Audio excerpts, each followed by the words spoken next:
Ako si Daniel, hindi nyo kilala, pero ito nangyari sa araw ko.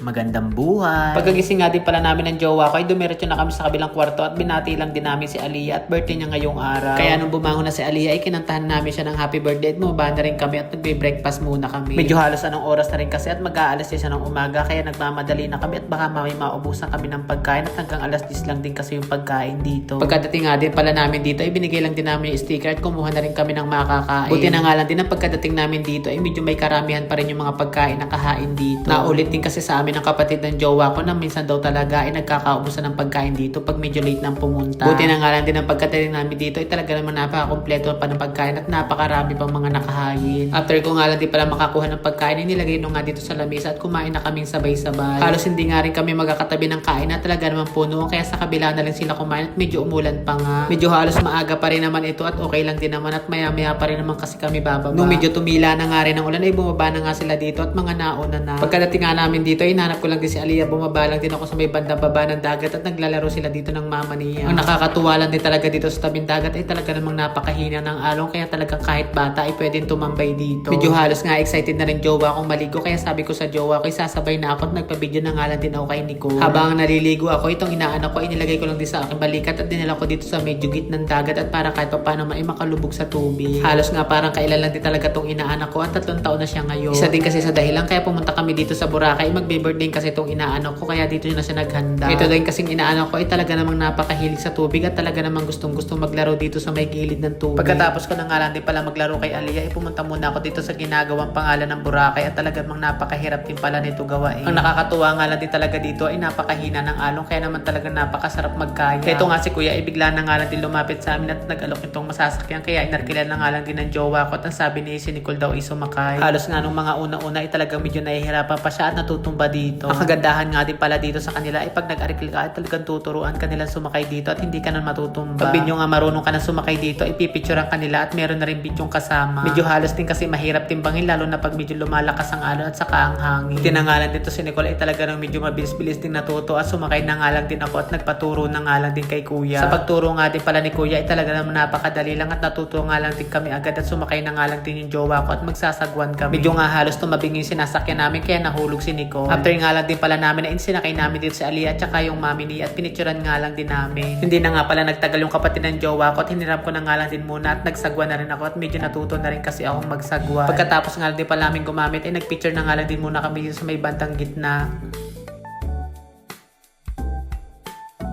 Medyo halos nga nagpahinga na nga lang din muna ako doon sa tubig at nagpabaon muna ako dito sa inaanak ko at saka sa kapatid ng jowa ko.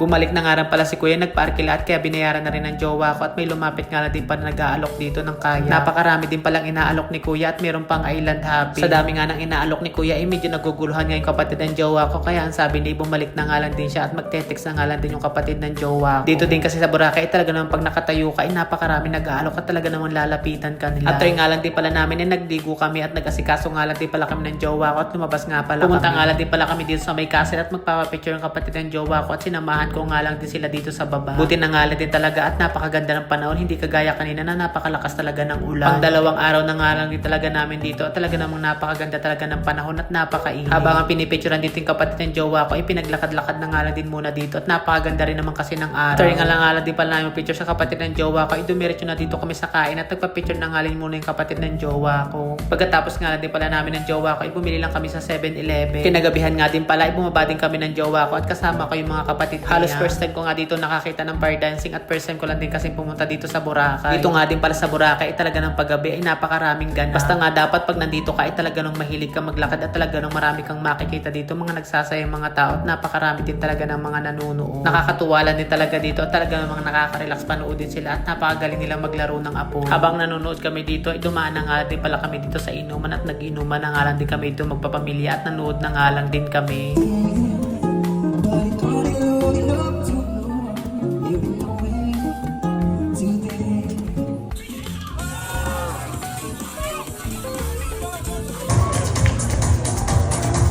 So yan guys, hanggang dito na lang. Thank you sa panonood. Bye-bye!